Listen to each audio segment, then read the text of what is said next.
हिंदी साहित्य की कहानियों के चैनल में आपका स्वागत है। आज सुनिए सुधा जुगरान की लिखी हुई कहानी सात सुरों सी जिंदगी।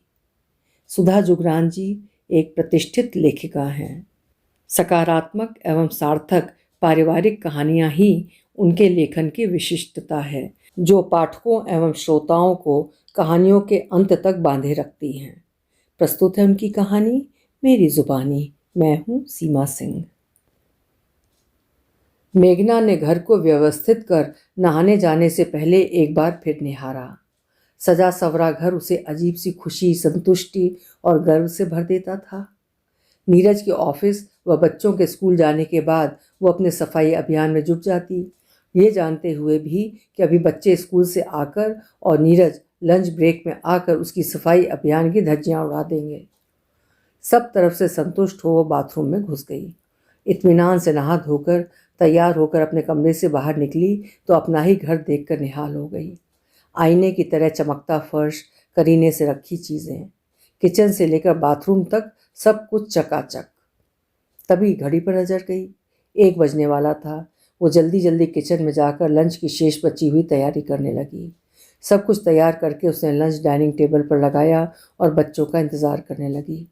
तभी कॉल बेल बज उठी। उसके दरवाज़ा खोलते ही आंधी तूफान की तरह दोनों बच्चे घर में घुसे। उनके चलने से लेकर बोलने तक का शोर पूरे घर में गूंज गया। चलते चलते उन्होंने डोंगे का ढक्कन भी उठाकर देख लिया। मम्मी, खाने में क्या बना है आज? बहुत भूख लगी है। हाँ हाँ, तुम कपड़े बदल कर तो आओ। बच्चे भागते दौड़ते अपने कमरे की तरफ चले गए। वहाँ से भी उनके शोरगुल की आवाज़ें आ रही थीं। तभी कॉल बेल फिर बज उठी। उसने दरवाज़ा खोला। नीरज था। कितनी देर कर देती हो दरवाज़ा खोलने में? जल्दी खाना लगाओ, देर हो रही है। आते बाद में हो, देर पहले ही हो जाती है। कहते कहते वो भन्ना गई। वो बच्चों को बुलाने कमरे में गई। वहाँ का दृश्य देखकर उसने अपना सिर पीट लिया। कमरे को देखकर लग रहा था जैसे अभी अभी भूचाल आया हो। कहीं जूते, कहीं मोजे, कहीं बैग, कहीं कपड़े, कहीं तौलिया, और बच्चे बाथरूम में। हाथ पैर धोते धोते गीली चप्पल चप चप करते करते आकर वे डाइनिंग टेबल पर बैठ गए। वो आंखें झपकाती उन्हें देख रही थी। अभी थोड़ी देर पहले जिस घर को निहार निहार कर वो खुश हो रही थी, उसी घर को देखकर इस समय उसका मन घर से भाग जाने को कर रहा था। ये क्या करते हो तुम दोनों? ऐसे कपड़े फेंकते हैं क्या? अकल नहीं है? सब चीज़ें बिखेर देते हो।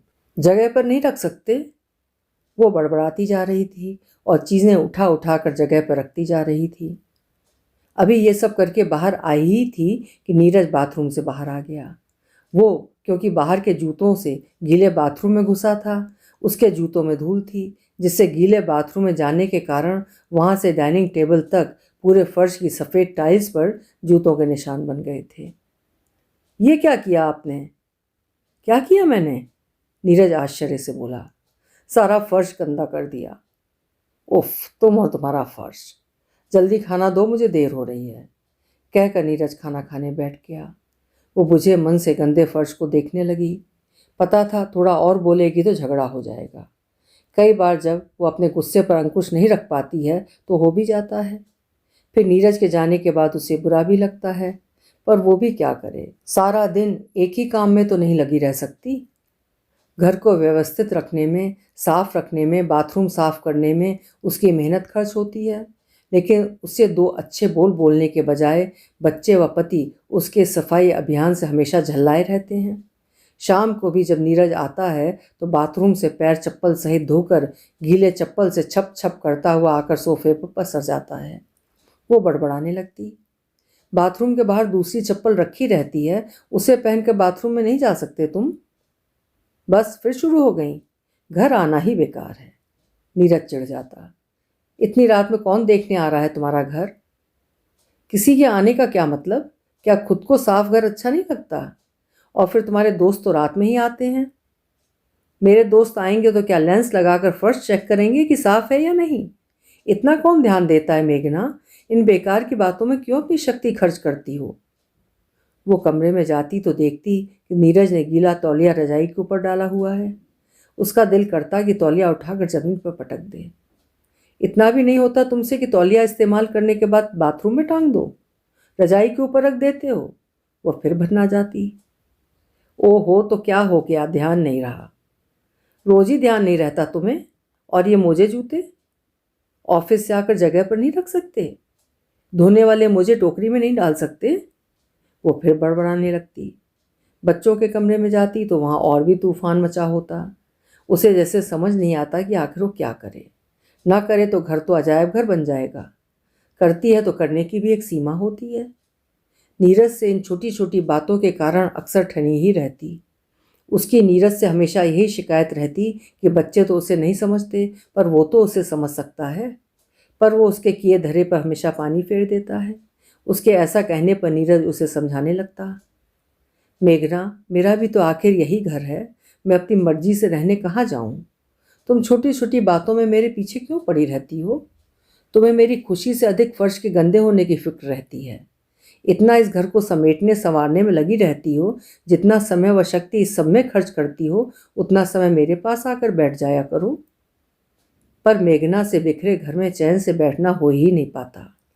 बच्चों को भी वो हर समय निर्देश देती रहती। पढ़ने से लेकर रहन सहन तक के निर्देश सुनते सुनते बच्चे भी ढीठ हो जाते। उसकी बात एक कान से सुनते दूसरे कान से निकाल देते। काम वाली आती तो मेघना को 1 मिनट भी चैन ना होता। दूसरे दिनों में तो नीरज को पता न चलता, पर छुट्टी वाले दिन उसको मेघना का काम वाली के पीछे पीछे लगे रहना खल जाता। वो सोचता कि कब काम वाली घर से जाए और कब मेघना थोड़ी देर उसके पास बैठे, पर यह हो ही नहीं पाता। मेघना को तो जैसे छुट्टी वाले दिन एक एक चीज़ की सफाई करनी होती। मेघना, कब खत्म होगा तुम्हारा काम? वो उसे ऐसे काम में व्यस्त देखकर कुढ़ जाता। अभी बहुत काम है, तुम्हें क्या परेशानी है? तुम आराम से टीवी देखो और जब सब कुछ साफ हो जाए तो गंदा कर देना, वो तनिक व्यंग्य से कहती। नीरज मन ही मन झल्ला जाता। कभी नीरज कहता, छोड़ो ना मेघना, बर्तन धुलाओ और भगाओ काम वाली को जल्दी से। चलो पिक्चर देखते हैं साथ बैठकर। एक दिन सफाई नहीं होगी तो क्या हो जाएगा? लेकिन मेघना का बेसुरा राग शुरू हो जाता। हाँ, तुम्हारा बस चले तो एक दिन भी झाड़ू पोछा ना लगने दो, ताकि गंदा करने से तुम्हें कोई रोके टोके भी ना। जब तक पोछा गीला रहता मजाल क्या कि बच्चे या नीरज अपनी जगह से हिल भी जाएं और फर्श पर पैर भी रख दें। छुट्टी वाला दिन तो मेघना का अत्यधिक व्यस्त बीतता। एक तो बच्चों की पसंद की चीज़ें बनाना और दूसरा घर संभालते रहना। नीरज के लिए छुट्टी का दिन होकर भी नहीं होता। यूँ मेघना एक उच्च शिक्षित स्मार्ट गृहिणी थी। सुंदर सूरत व सीरत वाली स्त्री थी। ममतामयी थी। मतलब कि सप्तम सुर के 6 सुर उसके जीवन के ठीक बज रहे थे, पर पता नहीं 7वां सुर गलत लगकर बेसुरा राग क्यों आलाप देता था। मेघना का हर कार्य परफेक्ट होता, पर इस परफेक्शन के चक्कर में वो कितना कुछ खो देती है, इसका उसे पता नहीं चलता था। हर कार्य को त्रुटिहीन करने के चक्कर में उसकी शक्ति भी इतनी खर्च हो जाती कि इसका असर उसके मूड पर पड़ता और उसके मूड का असर नीरज के मूड पर पड़ता और पूरे घर का वातावरण बोझिल हो जाता। बिस्तर की चादर पर उसे जरा भी सलवट पसंद नहीं थी। सोने से उठकर वो सबसे पहले बिस्तर ठीक करती। उसके बाद यदि नीरज बिस्तर पर लेट जाता या बच्चे उछल कूद मचा देते तो उन्हें मेघना का कोप भाजन बनना पड़ता। बच्चे तो उसकी डांट एक कान से सुनकर दूसरे कान से निकाल देते, पर नीरज का मूड खराब हो जाता। बाथरूम धोने के बाद किसी का बाथरूम में जाना तब तक मुश्किल हो जाता जब तक बाथरूम सूख नहीं जाता। किचन का काम खत्म कर स्लैब साफ कर वहाँ कुछ बिखर नहीं सकता था। किसी ने पानी भी गिरा दिया तो मेघना का मूड उखड़ जाता था। जब तक वो पानी साफ नहीं कर देती तब तक उसे चैन नहीं आता। उसके इस परफेक्ट मूड से टकरा कर नीरज की कोमल भावनाएं, उसका रोमांटिक मूड अक्सर चूर चूर हो जाता।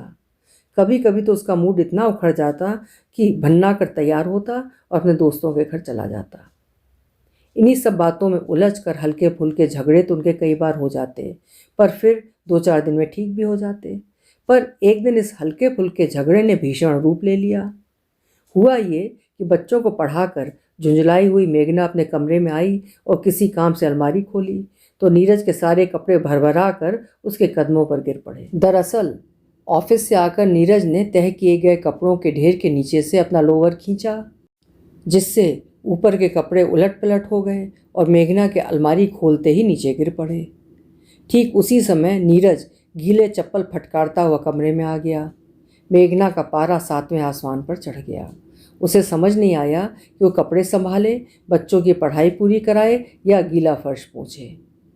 मैं तंग आ गई हूँ तुम्हारी रोज रोज की लापरवाही से, वो फट पड़ी। मैं रोज तुम्हारी अलमारी ठीक करती हूँ और तुम रोज अलमारी उलट पुलट कर देते हो। तुमसे कपड़े भी ठीक से नहीं निकाले जाते। ओह, अभी ठीक कर देता हूँ। नीरज तौलिए से हाथ मुंह पोंछता हुआ शांत स्वर में बोला। हाँ हाँ, मुझे पता है तुम कैसे ठीक करोगे। तुमसे कुछ ठीक से होता तो ये सब होता ही क्यों। मैं तो थक गई ये सब करते करते, दिल करता है भाग जाऊं यहाँ से। मेघना गुस्से के मारे रुआंसी हो गई।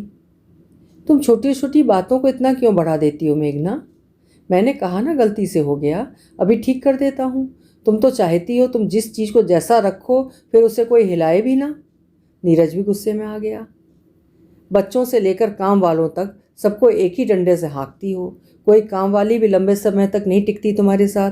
तुम चाहती हो कि कोई सफाई करे तो एक निशान कहीं ना दिखे, बर्तन साफ करे तो एक धब्बा भी कहीं ना हो, बच्चे कमरे में रहें तो किसी एड फिल्म के कलाकारों की तरह। अरे ये घर है या कोई शोरूम। बाहर से थक कर आओ तो तुम्हारा प्रलाप शुरू हो जाता है।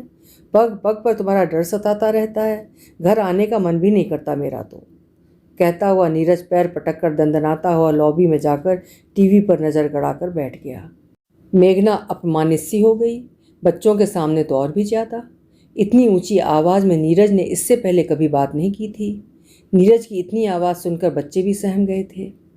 उसके बाद घर में अबोला पसर गया था। रात को खाने के लिए उसने बेटे को पापा को बुलाने के लिए भेजा तो नीरज ने भूख नहीं है कहकर सोने चला गया और मुंह तक चादर तान कर सो गया। तब से 4 दिन हो गए थे नीरज घर में खाना नहीं खा रहा था। बच्चे डर से सहम कर सब चीज़ें जगह पर रख रहे थे। नीरज भी गीली चप्पलें बाथरूम से बाहर आकर बदल देता था, गीला तौलिया बाथरूम में टांग देता था, अलमारी से कपड़े आराम से निकालता था। लेकिन घर की चहल पहल और रौनक जैसे रूठ गई थी। मेघना को अपना ही घर पराया लग रहा था। उसका ये हाल था जैसे किसी कैदी को बरसों कैद में रहकर कैद की ही आदत पड़ जाती है, वैसे ही उसे अब समय बिताना मुश्किल लग रहा था। ऊपर से नीरज की नाराज़गी। नीरज उससे बात करना तो दूर उसकी तरफ देखता भी नहीं था। घर का वातावरण दम घोटू व बोझिल हो गया था। वो समझ नहीं पा रही थी कि जगह की चीज़ जगह पर रखने और घर को गंदा न करने, व्यवस्थित रखने के लिए कहकर वो कौन सा गुनाह कर रही है। क्या घर को सुव्यवस्थित व साफ रखने की जिम्मेदारी उसी की है और बाकी सबको फैलाने की। काम वाली के पीछे लगना क्या गलत है। काम का पैसा देते हैं तो उससे ठीक से काम क्यों न लें। नहीं टिकती है तो न टिके। इसी ऊहापोह में रहते हुए 4 दिन हो गए थे कि उसकी बड़ी बहन का फ़ोन आया। मेघना, कल शाम को मैं पहुंच रही हूँ तुम्हारे पास। तेरे जीजा जी हैदराबाद जा रहे हैं कुछ दिनों के लिए। ये तो बहुत ही खुशी की बात है दीदी, मैं बेसब्री से आपका इंतज़ार करूँगी, कहकर मेघना ने फ़ोन रख दिया। दीदी के आने की बात सुनकर वो अंतर्मन से खुश हो गई थी। वे 2 ही बहनें थीं। दीदी उससे लगभग 15 साल बड़ी थीं। उनके दोनों बच्चे नौकरियों पर थे। बेटी की शादी हो गई थी, जीजाजी रिटायर हो गए थे। दीदी और जीजाजी दोनों अकेले ही रहते थे। मेघना सोच रही थी दीदी के आने से घर के वातावरण में तब्दीली आ जाएगी, नीरज का मूड भी ठीक हो जाएगा। उसने बच्चों से कहा कि पापा को बता दो कि कल मीनल मौसी आ रही हैं, और वो बेसब्री से दीदी का इंतज़ार करने लगी। अगले दिन नियत समय पर नीरज एयरपोर्ट जाकर मीनल को लिवा लाया। इतने दिनों से अवसाद में घिरी मेघना दीदी से ऐसे मिली जैसे वर्षों बाद मिली हो। मीनल के आने से घर के वातावरण में थोड़ा बदलाव तो आया, बच्चों का सहमना कम हो गया। फिर भी घर के वातावरण में आई बोझिलता मीनल से छिपी न रह सकी। दीदी से खूब गपियाने वाला नीरज भी उनसे छुटपुट बातें ही कर रहा था। मेघना के स्वभाव में भी वो खुलापन नहीं दिख रहा था, लेकिन मीनल ने आते ही कुछ भी पूछना उचित नहीं समझा। उसे रहते रहते 2-3 दिन हो गए थे। जिस घर में हर समय शोर शराबा ही बरपा रहता था, बच्चों की भागदौड़ी मची रहती थी, मेघना की स्वाभाविक बड़बड़ाहट जारी रहती थी, वो घर ऐसे लग रहा था जैसे अपने अंदर एक अव्यक्त तूफान सा समेटे हुए है। वो समझ नहीं पा रही थी कि कारण क्या है। उस दिन बच्चों के स्कूल व नीरज के ऑफिस जाने के बाद मीनल ने मेघना को पकड़ लिया। क्या बात है मेघना, इतनी बुझी बुझी सी क्यों हो? नीरज भी वैसा नहीं दिख रहा जैसा हमेशा रहता था। तुम दोनों में झगड़ा हुआ है क्या? नहीं, ऐसी तो कोई बात नहीं। मेघना इधर उधर देखते हुए बात टालने की गरज से बोली। कोई तो बात है, तुम दोनों आपस में बात भी नहीं कर रहे हो। कर तो रहे हैं बात, झूठ मत बोल। ये बात करना भी कोई बात करना है? खाना खा लो, चाय पी लो, ऐसे तो कभी नहीं देखा तुम लोगों को। ना चाहते हुए भी मेघना की आंखें भीग गईं। सोचने लगी क्या बताए दीदी को, इतने बड़े कारण भी तो नहीं हैं, और हैं भी ये छोटे छोटे कारण जो उनकी पूरी दिनचर्या खराब कर रहे हैं। वो खुद नहीं समझ पा रही थी कि वो कहाँ गलत है। मेघना, तेरी आंखों में आंसू, ऐसी क्या बात हो गई? नीरज तो बहुत अच्छा लड़का है। तू और मैं अधिकतर मायके में ही मिले हैं, हमेशा तुम लोगों को खुशी देखा है। तेरे घर तो मैं सालों बाद आई हूँ। मुझे बता क्या बात है। मीनल ने शुरू से अंत तक सब कुछ बता दिया मीनल को। सुनकर मीनल आश्चर्यचकित रह गई। इतनी छोटी छोटी बातें और इतना बड़ा अबोला। इस घर की सफाई, व्यवस्था, काम क्या तुझे अपने व नीरज के रिश्ते व बच्चों के बचपन से अधिक प्रिय हैं? आप भी मुझे ही दोष दे रही हो दीदी। मेघना तो नक गई। मैं तुझे दोष नहीं दे रही, पर तू भी जानती है कि तराजू के एक पलड़े पर कोई चीज़ ज़्यादा ला देंगे तो दूसरा पलड़ा ऊंचा जाएगा ही। मेघना, ये सब चीज़ें ज़िंदगी को सुखी बनाने के लिए, खुश रखने के लिए होती हैं।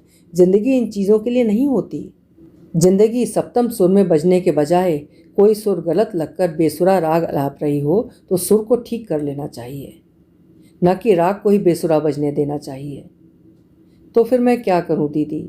अगर कुछ बोलूं नहीं तो ये घर रहने लायक ना रहे। सब रहने लायक रहता है मेघना, ये सब हमारी सोच की बातें हैं। इतनी छोटी छोटी बातों पर कोई आने वाला भी ध्यान नहीं देता। मेघना, मैं भी तो तेरी ही बहन हूँ। तेरी जैसी संपूर्णता की चाहत रखने वाली तो नहीं रही कभी, पर तेरे आसपास तो रही ही हूँ। किंतु अब सोचती हूँ क्या पाया ये सब करके। बच्चों का, मेरा, तेरे जीजा जी का वो खूबसूरत समय, खूबसूरत उम्र जब हम चारों साथ थे, वो तो निकल गया। अब कहीं बच्चे हैं, कहीं हम हैं। अब ना बच्चे घर को गंदा करने आते हैं, ना तेरे जीजा जी घर की व्यवस्था बिगाड़ते हैं। अब उन्हें ऑफिस जाने की कोई हड़बड़ी जो नहीं रहती। बच्चों का कमरा जस का तस रखा रहता है।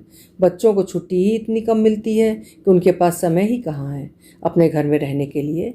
उन्होंने अपने घर का जितना लुत्फ उठाना था उठा लिया, जितना बचपन जीना था जी लिया। तेरे जीजाजी तब अपनी व्यस्तता से समय चुराकर मेरे साथ बिताना चाहते थे, और मैं घर को व्यवस्थित करने में लगी रहती थी। घर तो अब भी व्यवस्थित रहता है, पर समय चुराकर चोरी से प्यार करने वाली उम्र अब नहीं रही। अब सोचती हूँ क्यों न जी लिया उन लम्हों को, क्यों न भर ली वे छोटी छोटी खुशियाँ अपने दामन में, जिससे सारा जीवन महकता है। मीनल ने एक निश्वास सा खींचकर कहा। सच बात तो यह है मेघना, उच्च शिक्षित गृहिणियाँ हैं हम। हमने नौकरियाँ तो की नहीं। अपनी शिक्षा, अपनी शक्ति, अपनी काबिलियत, अपने जोश का उपयोग नौकरी में नहीं किया। उस सब का उपयोग घर चलाने में किया। पर इस छोटी नौकरी के लिए पढ़े लिखे कुछ ज़्यादा हो गए थे शायद, इसलिए परफेक्शन की आदत कुछ ज़्यादा हो गई। सुनकर मेघना जोर से खिलखिलाकर हंस पड़ी दीदी के व्याख्यान पर। मीनल भी हंस पड़ी। तू हंस रही है, पर मैं सच कह रही हूँ। नौकरी में व्यस्त रहते तो शायद इतनी छोटी छोटी बातों पर ध्यान नहीं देते। न बच्चे परेशान होते, न पति। मेघना मंद मंद मुस्कुराती रही। दोनों बहनों का मूड हल्का फुल्का हो गया था। इसीलिए कहती हूँ, तेरा भी समय है। जिंदगी को बेकार के बंधनों में मत बांध, ना अपनी ना अपनों की। बहने दे चुपचाप और बहने का आनंद ले। बजने दे जिंदगी के सातों सुर। छोटी छोटी बातों का सुरीला राग जीवन में खुशियों का संगीत भर देता है। कहकर मीनल उठकर नहाने चली गई, और मेघना देर तक दीदी की कही बातों पर मनन करती रही।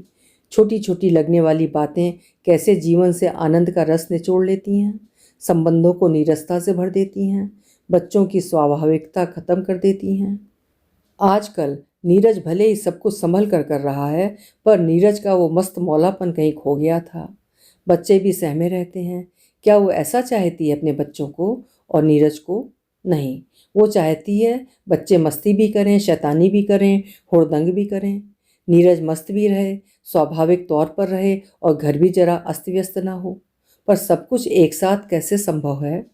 घर कभी बिखरेगा, कभी संभलेगा, कभी संभल कर बिखरेगा, कभी बिखर कर संभलेगा। हर समय इस बात को लेकर अपना भी मूड खराब रखना और दूसरों का भी मूड खराब करना, खुद भी तनाव में रहना और दूसरों को भी तनाव में रखना कहाँ तक उचित है? दीदी सही कहती हैं। ये खूबसूरत समय है, बच्चे अभी उसके पास हैं, उसकी और नीरज की अभी रूमानियत भरी उम्र है। इस समय का आनंद पूरी जिंदगी को महका देगा, वरना बाद में सोचती रहेगी क्यों न जी लिया उन पलों को। तब घर को अव्यवस्थित करने वाला कोई न रहेगा। 2-3 दिन बाद मीनल चली गई, लेकिन उसके विचारों की धारा को नया मोड़ दे गई। उसकी सोच ठिठक कर अब रास्ता बदल गई थी। बच्चे अभी भी पूर्ववत उसी दिनचर्या पर चल रहे थे, पर न स्कूल से आकर अब हंगामा करते, न उसे गले से झूलते और न शोर मचाते हुए बाथरूम में पानी चारों तरफ मारते। नीरज जो छुटपुट बात दीदी के सामने कर भी रहा था, उसने फिर चुप्पी साध ली थी। उसे उकताहट हो रही थी। उसका दिल कर रहा था कि नीरज और बच्चे फिर अपने स्वाभाविक रूप में लौट आएं। वो अपनी तरफ से कुछ नहीं बोल रही थी। एक दिन उसे बाजार जाना था। वो पड़ोस में चाबी दे गई कि उसे लौटने में देर हो जाएगी। खाना उसने डाइनिंग टेबल पर लगा दिया था।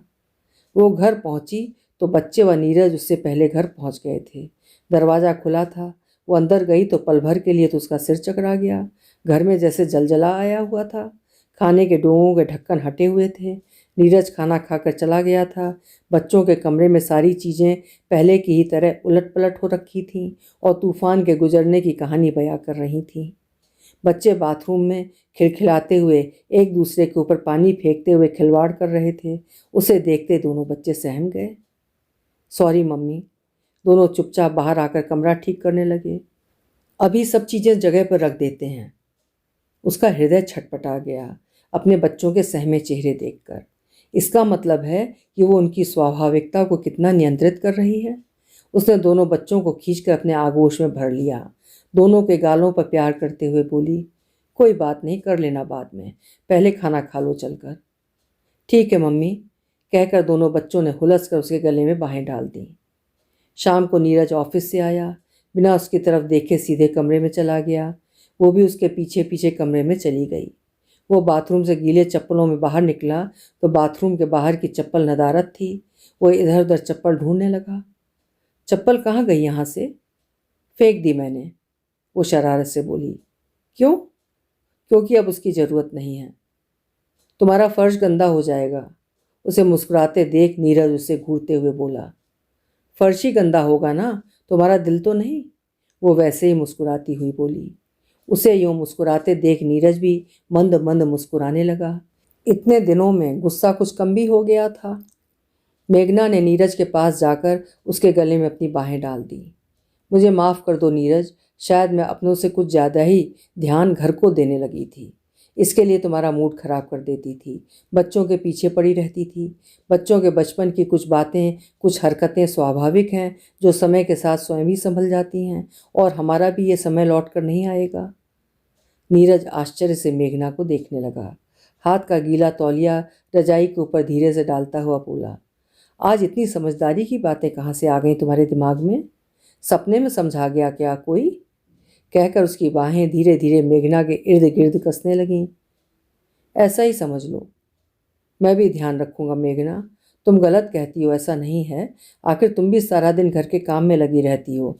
बस मेरी शिकायत इतनी सी है कि परफेक्शन के पीछे पागल मत रहा करो। घर हमारे लिए है, हम घर के लिए नहीं हैं। मेघना ने नीरज के होठों पर उंगली रख दी। बस अब मत कुछ बोलो। ठीक है, कुछ कहता नहीं हूँ, कुछ करता हूँ, वो शरारत से हंसकर अपना मुंह उसके करीब लाता हुआ बोला। नहीं, बिल्कुल नहीं, मेघना भी शरारत से हंसती हुई बोली। ओके, कहकर नीरज ने बाहों का घेरा और भी कस दिया। अब घर कभी बिखरा रहता, कभी फर्श गीला रहता, कभी गीला तौलिया रजाई के ऊपर पड़ा रहता, तो कभी सब कुछ व्यवस्थित भी रहता। कभी कोई आने वाला होता तो सबके सब भाग दौड़ कर घर ठीक भी करते, लेकिन अब उनकी जिंदगी का 7वां सुर भी सही ताल में बजने लगा था। इसलिए सुरीला संगीत दे रहा था और जिंदगी 7 सुरों सी बजने लगी थी। अभी आप सुन रहे थे सुधा जुगरान जी की लिखी हुई एक बहुत प्यारी सी कहानी 7 सुरों सी जिंदगी। उम्मीद है आपको भी पसंद आई होगी। पसंद आई हो तो कहानी को लाइक और हाइप जरूर करिएगा और चैनल भी सब्सक्राइब कर लीजिएगा। कल फिर मिलेंगे। आपका समय शुभ हो।